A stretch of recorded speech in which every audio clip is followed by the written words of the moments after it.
கர்த்தருக்கு பெரிதான நாமத்துக்கு ஸ்தோத்திரம். நான் இங்கே நிற்கிறதுக்கு பெரிய காரணமே கர்த்தர் தான். பிறந்த நாள் அதுவுமா ரொம்ப முடியாமல் போயிடுச்சு உடம்பு. வேலைக்கு போனால் ரொம்ப கஷ்டப்பட்டுட்டேன். மூச்சு விட முடியல, ஒன்றும் பண்ண முடியல. அப்புறம் என் பெரிய பொண்ணு தான் கூட்டிகிட்டு ஹாஸ்பிட்டலுக்கு போனேன். என் கையில் வேற ஒரு பைசா காசும் இல்லை. சரி என்ன பண்ணுறது ஏதுன்னு தெரியல. அப்புறம் டாக்டர் வந்து அட்மிட் ஆகணும்னு சொல்லிட்டாரு ஹாஸ்பிட்டலில். என் பொண்ணுக்கிட்ட சொன்னேன், நான் அட்மிட்லாம் ஆக மாட்டேன், நீ எந்த ட்ரீட்மெண்ட் பண்ணாலும் பண்ணி போய் அமுச்சு விட்ருங்க அப்படின்னு சொன்னேன். ஆனால் அவங்க விடாப்படியாக என் பொண்ணை கூட்டிகிட்டு போய் எங்கள் அக்காவுக்கு ஃபோன் பண்ணி அவங்கள வர சொல்லி என்னை அட்மிட் பண்ணி ஐசியூவில் ஒரு 3 நாள் இருந்தேன்.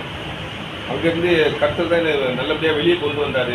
அது மாத்திரம் இல்லாமல் ஒரு பைசா இல்லாமல் ரொம்ப கஷ்டப்பட்டேன். அப்போ எங்கள் அக்கா 2 பேரும் ரொம்ப உதவி பண்ணாங்க.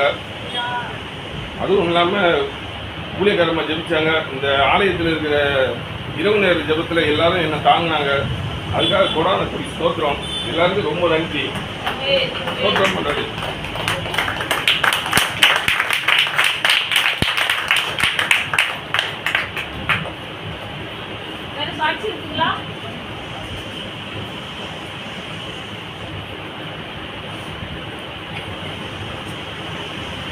கர்த்தருடைய நாமத்துக்கு ஸ்தோத்திரம். எங்கள் ஸ்கூலில் வந்து இந்த ரிசல்ட் போடுற அன்னைக்கு வந்து ஒரு மிஸ்ஸை வந்து அவங்க ரொம்ப சத்தம் போட்டாங்க. ஆனால் அவங்க வந்து சத்தம் போட்டதுக்கு காரணம் வந்து அவங்க கிளாஸ் 2 பேருக்கு வந்து ஐஇபி எடுத்தாங்க. ஐஇபினா தனிநபர் கட்டுறேன்னு சொல்லிட்டு அந்த பசங்க வந்து கவர்மெண்ட் ஸ்கூல்லேருந்து வந்ததுனால ஒன்றுமே படிக்க வைக்காமல் அனுப்பியிருந்தாங்க. அது வந்து 5th ஸ்டாண்டர்டு. அந்த ஒரு பையன் வந்து கொஞ்சம் லைட்டாக எம்ஆர் மாதிரி, அதனால தனிநபர் கல்வி எடுக்கிறேன்னு சொல்லிட்டு அவங்க எடுத்தாங்க. என் பாடம் கேட்டாங்க, வேணாம் நானே படிக்க வச்சுக்கிறேன், நான் சொல்லி கொடுத்துக்குவேன், எனக்கு வந்து ஐஇபி வேணாம்னு சொன்னால் தமிழுக்கும் கணக்குக்கும் மட்டும் அவங்க அந்த மாதிரி எடுத்தாங்க. ரிசல்ட் போடும்போது ஆனால் அவங்கள பற்றி யாரோ வேறு ஏதோ கம்ப்ளைண்ட் பண்ணியிருக்காங்க. அவங்க வந்து சத்தம் போட்டது வந்து நம்மளை வந்து திட்டும் போது நமக்கு தெரியும் எதுக்காக சத்தம் போடுறாங்க. அதனால் அந்த காரணம் இல்லை, நான் அவங்களால நேராக சத்தம் போட முடியாமல் ஆனால் ஸ்கூலில் இருப்பாங்க, நம்ம வேலை செய்கிற இடத்துல நம்மளை பற்றி தப்பாக போட்டு கொடுக்கலாம் ஆள்லாம் இருப்பாங்க. அவங்க ஏற்கனவே அது மாதிரி ஆள்லாம் வச்சுருப்பாங்க. இதுக்கு ஒரு 2 வருஷம் முன்னாடி என்னை வச்சு செஞ்சாங்க. ஒரு மணி நேரம் திட்டினாங்க. அதுக்கப்புறம் நான் ரொம்ப அழுதேன். அதுக்கப்புறம் ஆண்டவர் சொன்னார், அவர் மேலே லூசிஃபர் நிறைய இருக்கனால நம்ம பிள்ளைங்க எல்லாருமே திட்டுவாங்க. அதே மாதிரி கிறிஸ்டியனை அத்தனை பேரும் திட்டுவாங்க. நான் ஒரு 2 பேர் வேலையை விட்டே போகிற அளவுக்கு அவ்வளோ சத்தம் போட்டாங்க. ஆனால் இன்னொரு பொண்ணை வந்து மகிமையாக ஆண்டவர் கன்சீவ் ஆகி குழந்தை பறக்கும் போது அதுக்கப்புறம் வெளியே எடுத்தார். சொல்லியிருந்தார், நீ வந்து உன்னை வந்து ரொம்ப ஒரு மாதிரி பேசுகிறாங்க, நீ வந்து கன்சீவ் ஆகி குழந்தை பிறந்து தான் நீ வெளியே போவேன்னா. அதே மாதிரி போனார்.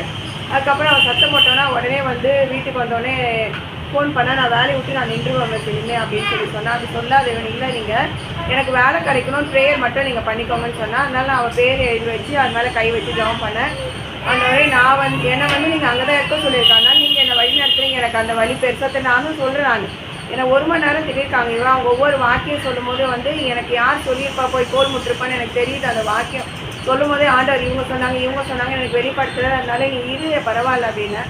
இல்லை மிஸ், எனக்கு உங்களை மாதிரிலாம் என்னால் வந்து அதை ஏற்றுட்டானா ரொம்ப ஒரு 10 நிமிஷம் திட்டிருப்பாங்க. ஆனால் அவங்க அழுதுட்டான். ஆனால் ஒரு சொட்டு கண்ணீர் கூட என்ன திட்டும் போது ஆண்டவர் அந்த இடத்துல அப்போ தான் நினச்சேன் நான், நம்மளை 1 மணி நேரம் சத்தம் போட்டுப்பாங்க, நம்ம கண்ணிலேருந்து ஒரு சொட்டு கண்ணீர் கூட ஆண்டவர் வர விடலை. ஆனால் நான் என்னால் முடிஞ்ச வரைக்கும் பதில் சொன்னால் முடியாத இருக்கா பெருசாக நின்றுட்டேன். நான் அவங்க பாட்டு சத்தம் போட்டே இருந்தாங்க. எனக்கு இது மாதிரி 2-3 முறை திட்டிருக்காங்க. ஆனால் ஆண்டவர் வந்து என் கூட இருந்தார். நான் பதில் சொல்லுவேன், இல்லைனா கொஞ்ச நேரம் பேசாமல் நின்றுட்டு நான் வந்துடுவேன். ஆனால் இவன் வந்து அந்த 10 நிமிஷத்துக்குள்ளே ரொம்ப அழுதுட்டான். அங்கேயே அழுறா. அப்போ கூட அவங்க அழாதுன்னு ஒரு வார்த்தை கூட சொல்லவே இல்லை. நான் பக்கத்துலேருந்து அழாதேன்னு அவள் கேட்கவே இல்லை. அதுக்கப்புறம் வீட்டுக்கு வந்த பிறகு எனக்கு சொன்னால், நான் ஜாம் பண்ண ஆண்டவர்கிட்ட, அவள் இங்கே இருக்கணும்னா நீங்கள் என்ன முடிவு செய்கிறீங்களா பண்ணுங்க, ஆனால் 2 பொம்பளை பிள்ளை வச்சுருக்கா, அவங்க வீட்டுக்கார் சரியான வேலை இல்லை ஆண்டவரே, அவள் இங்கே இருக்கக்கூடாதுன்னா நீங்கள் எனக்கு அவளுக்கு ஒரு வேலையை கொடுங்க. நான் வந்து பொருத்தனை பண்ணி ஜாம் பண்ணேன் நான். ஆனால் முந்தா நாள் ஃபோன் பண்ணால் இது மாதிரி எனக்கு வேலை கிடச்சிச்சு, நான் ஆஃபீஸ்க்கு ஃபோன் பண்ணி சொன்னேன், அவங்க என்கிட்ட சொல்லாதீங்க, மேடம்கிட்ட சொல்லுங்கள், அவங்கள அனுப்ப மாட்டோம் அப்படின்னு சொன்னாங்க. ஏன்னா அவள் வந்து இந்த 10th எடுத்துகிட்டு சோஷியல் சயின்ஸ் தான் ஃபஸ்ட்டு மார்க் 93 மார்க் ஒரு பையன் எடுத்துருந்தான். அதனால் கண்டிப்பாக விட மாட்டாங்க. இருந்தாலும் அவங்க ஜாயின் பண்ணுறேன்னு சொல்லிட்டு இங்கே விட சேலரியும் ஜாஸ்தி. ஆண்டவர் வந்து நம்ம மற்றவங்களுக்காக ஜெபிக்கும் பொழுது கண்டிப்பாக அதுக்கு வந்து அந்த ஜபத்தை கேட்டு அதுக்கு பதில் தருவான்றது நான் நிறைய விஷயங்கள் நான் பார்த்துருக்கேன். ஏன்னா எங்கள் ஸ்கூலில் என்கிட்ட சொல்லுவாங்க, ஜாம் பண்ணிக்கோங்க, ஜாம் பண்ணி எல்லாமே ஹிந்து டீச்சர்ஸ் தான் இருந்தாலும் என்கிட்ட சொல்லுவாங்க, நீங்கள் ஜாம் பண்ணிக்கோங்க அப்படின்னு சொல்லுவாங்க. அவன் நம்பிக்கையோடு சொன்னால் அதே நம்பிக்கையோடு நான் ஜாம் பண்ணேன். அந்த மாதிரி ஆண்டவர் கண்டிப்பாக மற்றவங்களுக்காக ஜெபிக்கும்பொழுது அதுக்கு பதில் தருவான்ற ஒரு நம்பிக்கையோடு விசுவாசத்தோடு நான் பண்ண அந்த ஜபத்துக்கு ஆண்டவர் பதில் அளிச்சிருக்காரு. இந்த சாட்சி தேவன் தாமே மகிமைப்படுவாராக. ஆமென்.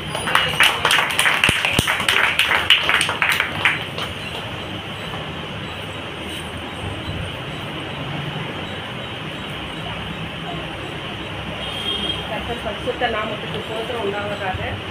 எங்கள் மகனையும் தாயும் உயிரோட வைக்கிறதுக்காக கோடி சோதனை நேர் எடுக்கிறேன்.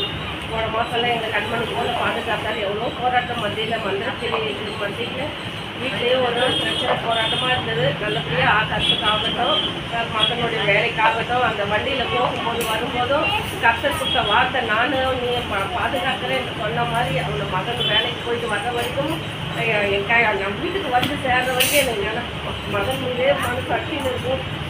இதாக போகிறானேன்னுட்டு ஆனாலும் கர்த்தர் அதை பாதுகாத்தாலும் இன்னைக்கு புது மாதத்தையும் ஆரம்பித்து வச்சிருக்கிறாரு. இந்த மாதத்தையும் நல்லபடியாக முடிச்சு கொடுப்பாருன்னு நான் விசுவாசிக்கும். கர்த்தருக்கே சாட்சி மட்டும் உண்டாவதாக.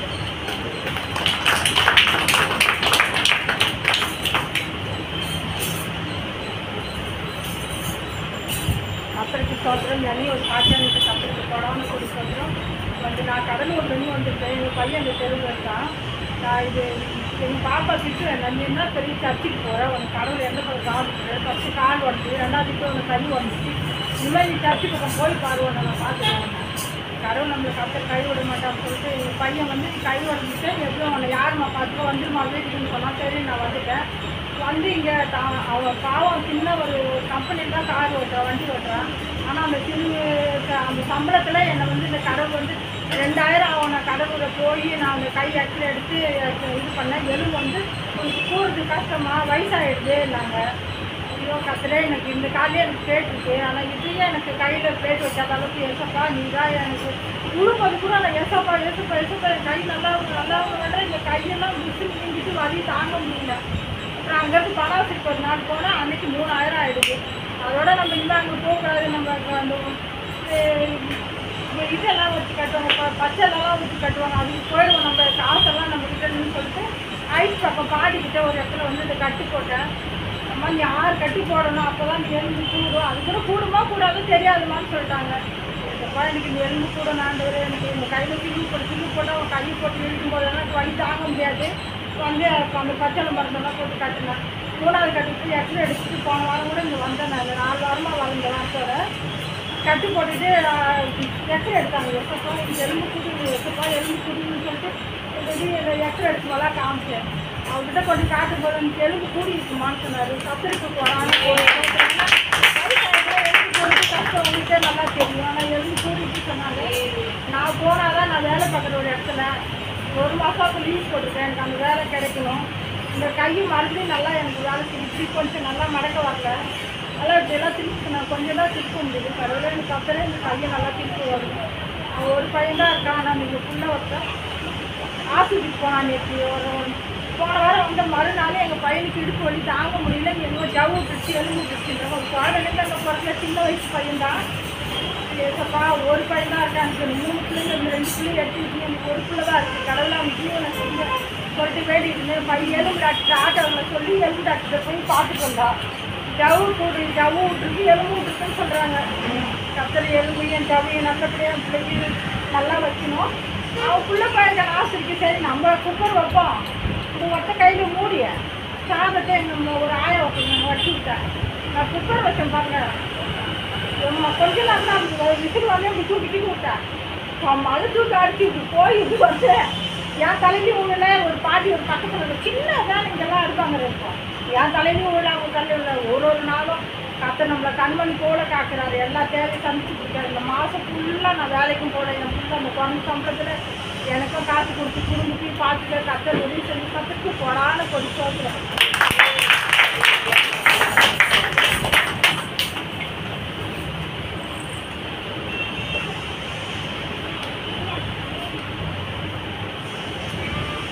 ஸ்தோத்திரம் கர்த்தாவே. வார வாரம் மைனூரில் சாட்சி, இந்த சாட்சியெல்லாம் அவருக்கு தான் என்னன்னு தெரியல. ஆனாலும் ஒரு டைம் உயிர் போகிற டைமெல்லாம் திருப்பி பிரிச்சு கொண்டு வர்றாரு. நல்லா வெள்ளிக்கிழமை மணிக்கு அந்த வேலை செஞ்சிட்ருக்குறோம். அதில் வெள்ளை மருந்து கெமிக்கல் அது. அந்த வெள்ளை மருந்து கையிலையோ காலையோ மட்டும் வெந்துடும். இல்லை அந்த இடமே ஓட்ட விழுந்துடும். குடித்தா ஆளே காலி பண்ணிடும். இது எப்போனா ஒரு டைமில் படம் அது தூரமாக இருந்து அதை பத்திரமா பாதுகாத்துனா வரும். வெயில் டைமில் அது கொப்பளிக்க ஆரம்பிக்கும். இந்த மாதிரி வெயிலெல்லாம் அப்படியே முட்டை விடும். திடீர்னு எரிஞ்சாலும் எரிஞ்சு சட்டியோடு தூக்கி அடிச்சிடும். அந்த மாதிரியான கெமிக்கல் கேட்லேஸ்ன்னு சொல்லுவாங்க. போன வாரம் வெள்ளிக்கிழமை மணிக்கு போட்டில் வேலை செஞ்சிட்ருக்குறேன். அந்த அந்த கப்பில் இருக்கிற இது உள்ளேருந்து அப்படியே கொஞ்சம் முட்டை விட்டுனே இருந்தது. அப்போ பார்த்தேன் என்னடா இது திருப்பி பபிள்ஸ் அப்படியே இதுவாகுது. எல்லாம் சொல்லிவிட்டு பசங்கிட்ட நானும் சொல்லிவிட்டு அவங்களும் வேலை செய்கிறாங்க. இல்லைடா நல்லா தான் இருப்பேன்டா பார்த்துக்கலாம் அப்படின்னு அது ஓரமாக எடுத்து நேல் போகத்தில் உள்ளே வச்சுருந்தேன். கடைசியில் அதுக்கிட்ட போய் நானே மாட்டிப்பேனா எனக்கு தெரியாது. அந்த பட்டியை போட்டு அதில் இதில் ஊற்றி கொடுக்கணும். ஊற்றி இது பண்ண அந்த மூடி போய் லொட்டுன்னு அதில் பட்டேன். அப்படியே வாரி கல் அடிச்சிச்சு. கல் அடிச்சிச்சு சுத்தமாக. என்ன ஒன்றுமே புரியல. தண்ணியை வாரி அடிக்கிறேன், எரியுது உள்ளே. அப்படியே தண்ணி அது பட்டை காலி தான். அப்படியே ஓட்டை விழுந்துடும். கையில் போட்டு தெரியாது தேய்ச்சோட அப்படியே தோலை வயசுன்னு வந்துடும். அந்த மாதிரி பொருள் கொஞ்சம் ஒரு செகண்டில். அப்புறம் கடல் ஓரத்தில் தப்புன்னு இறங்கி ஓடி போய் வாரி அடிக்கணும். எரிச்சல் அடங்கவே இல்லை. எரிச்சல் அடங்கலை. கண்ணிலேருந்து நீராக சுருவி வந்தீங்கன்னே இருக்கு. இன்றைக்கி கண்ணில் தண்ணி வரல. அவர் செஞ்ச அற்புதத்தில் கண் இருக்கிற பழைய கண் கொஞ்சம் ஒரு மாதிரியாக டல்லாக தெரியும். பைபிள்லாம் படிக்க சொல்ல. இப்போ இருக்கிற கண்ணை ஃப்ரெஷ் ஆக்கி விட்டார். பலன்னு ஆக்கி விட்டார். எப்படி நடத்தினாருன்னே தெரியல. வெள்ளிக்கிழமை நடந்த சம்பவம் சனிக்கிழமெல்லாம் எங்கள் வீட்டோட கேட்டாங்க, எதுவும் போய் பார்க்க மாட்டியா, எதுவும் பண்ண மாட்டியா? ஆனால் படுத்துன்னு பார்த்துனே இருந்தேன். இந்த கண்ணு தானே, கண்ணு போனால் போட்டு ஒரு கண்ணு இருக்குல்ல, போப்பா நீ பார்த்துக்கப்பான்னு துணிச்செல்லாம் சொல்லிட்டான். ஆனால் உள்ள முட்டை உள்ளே வலிக்குது, நரம்பெல்லாம் போட்டு வலிக்குது. ஆனால் சொருவிக்கினே வருது. அவங்க வேலை பண்ண வராதுடா, நாளைக்கு வராத, கண்ணை போய் முதல்ல பாரு நான். அப்புறம் வேஸ்ட் வச்சு இது பண்ணினே இருந்தேன். நேற்று நைட்டு எல்லாம் ஒரு 7 மணிக்கு மேலே ஒரு சரி டேப்லெட் என்ன போடலாம் அப்படின்னு சொல்லிட்டு கடையில் போய் வாங்கினேன். அந்த டேப்லெட்டு போடலான்னு வாங்கி அதை அப்படியே வச்சவன் அப்படியே இல்லை, என்னை அறியாமையே படுத்துட்ட பிறகு ஒரு 1:45 2 மணி இருக்கும். எழுந்து இன்னைக்கு இது என்னது நல்ல வார்த்தை, அது எனக்கு வரமாட்டேங்குது. ஜோஸ்வால சொன்ன வார்த்தை, இன்னைக்கு பரிசுத்தம் பண்ணி நாளைக்கு என்ன இந்த நடுவில் அற்புதம் செய்வேன் அப்படின்னு அந்த வார்த்தை மட்டும் அப்படியே அது கடந்து செல்றாங்க. ஒரு 1 மணிக்கு மேலே 2 மணி இருக்கும். அவருடைய ஆற்றுலேருந்து அந்த இது ஒரு சின்னதாக ஒரு ஆற்றின் உள்ளேருந்து லைட்டாக ஒரு ரெட் கலரில் ஒரு பிளட்டு சொட்டுது. நேராக இந்த கண்ணுக்கு வந்து அதில் படுற மாதிரி சொட்டுது. ஆனால் தெரியல, எனக்கு என்னாலே தெரியல. சரி நான் உடனே அதை வச்சு எழுந்து பார்க்குறேன். அந்த ரத்தம் தானே, எண்ணெய் போடுறா, எண்ணெய் எடுத்து ஊற்றுறா. அம்மா எனக்கு ஏற்கனவே போன வாரம் திடீர்னு எடுத்து போன வாரம் தான் ஒரு பாட்டில் கையில் கொடுத்து அனுப்பிச்சாங்க. இது அதுக்குரிய கோப்பு போல இருக்குது. அப்பாவுடைய இதுக்காக வச்சுருக்காரு. போன வாரம் இதை எடுத்துகிட்டு போங்க பிரதர், இருக்கிற சிஸ்டர் இன்னும் கொஞ்சம் இருக்குது, என்கிட்ட இருக்குமா அப்படின்னு. இல்லை எடுத்துகிட்டு போங்க. இது அவர் போடு அந்த ரத்தத்தை எடுத்து ஊற்றுறா அது மேலே இருக்கு. அப்புறம் நான் என்ன பண்ணேன், அறியாமல் கண்ணில் அப்படியே அந்த பாட்டில் எடுத்து ஊற்றிட்டு பாட்டிலும் கீழே வந்து பாட்டில் இருக்கிற எண்ணெயும் கீழே போயிட்டு நானும் படுத்துட்டேன். காலையில் எழுந்து பார்க்குறேன், சுத்தமாக அந்த எரிச்சல் இல்லை, வலி இல்லை, ஒழுவினே 1.5 நாளாக ஒழுவினே இருந்த தண்ணி அந்த ரெட்டு கலரில் அவருடைய ரத்தம் போய் அதை சுத்திகரித்து சுத்தமாக ஃப்ரெஷ் ஆகிட்டார். நல்லா ஃப்ரெஷ் ஆகிட்டார். ஒன்றுமே புரியல. நேற்று போகிற அவங்க கேட்குறான், ஏடா கண்ணு நல்லா இருக்குது, என்ன ஆச்சுடா? எங்கள் இயேசுநாதர் காப்பாற்றிட்டார். ஆமாம், இதுதான் சொல்லுவேன், ஞாயிற்றுக்கிழமை வேலை கூப்பிட்டா வரமாட்டேங்க, ஞாயிற்றுக்கிழமை வரமாட்டோம், என்றைக்குமே வரமாட்டேன். எங்கள் ஆண்டவர் என்றைக்கு சொல்கிறாரோ அன்றைக்கி தான் இங்கே வருவேன், அதுக்குள்ளே வரமாட்டேங்க. என்னப்பா இப்படிலாம் சொல்கிறேன்? பின்ன அது தேவனுடைய நாமம். நேற்று பார்த்தீங்கன்னா எப்படி இருந்தது? ஆமாம் உங்கள் ஆண்டவர் உண்மையிலே பெரியவர், நாங்கள் சொல்லவே முடியல. நாங்களும் வரணும்னு தான் பார்க்குறோம், ஆனால் எங்களால் முடியல. உண்மையிலே நீங்கள் நம்புங்க, அவர் எல்லாத்துக்குமே செய்வார். இந்த காப்பாற்றினர் உங்களையும் காப்பாற்றினர் சொல்லி இந்த சாட்சி அங்கே எழுப்பி கொடுத்ததுக்காக ஸ்தோத்திரம். அவர் செஞ்ச மகிமைக்கு ஒன்றுமே போன வாரம் கூட ஒரு சரியான இது. இந்த ஒரு வாரமாக ரொம்ப சொல்ல முடியாத பிரச்சனைகளும் பாடுகளும் எல்லாத்துலேயும் கடந்து வரதான் செய்கிறாரு. ஆனால் அவர் வார்த்தை மட்டும் எப்பவுமே சொல்லுவார், அமைதியில் இருவார். இந்த அமைதியில் இருக்க தொட்டு தான் இது அந்த ஜெயம் எடுக்க முடியும். உண்மையாகவே அந்த கண்ணில் சொருவி மாத்திரை வாங்கி கூட போட்டார், தூக்கி போடாதரா அப்படின்னு. ஆனால் அவர் சொட்டு ஒரு ரத்தம்னு சொல்லி கடைசியில் அந்த எண்ணெய் எடுத்து ஊற்றுற காலையில் அவ்வளோ ஃப்ரெஷ்ஷாகி போய் எப்படி தான் அந்த கண்ணை திறந்தேன்னு தெரியல, எப்படி எல்லாமே கடன்னு வேலையை செஞ்சேன். ஆனாலும் அந்த உள்ள வலி, அந்த முட்டை உள்ள ஒரு வலி இருந்துச்சு. அந்த வலியை எடுத்துட்டேன். என் தேவனுடைய நாமம் மகிமைக்காக இந்த சாட்சிதான் அவருக்கே இந்த நாமம் மகிமைப்பட கொடான கோடி ஸ்தோத்திரம். நன்றி.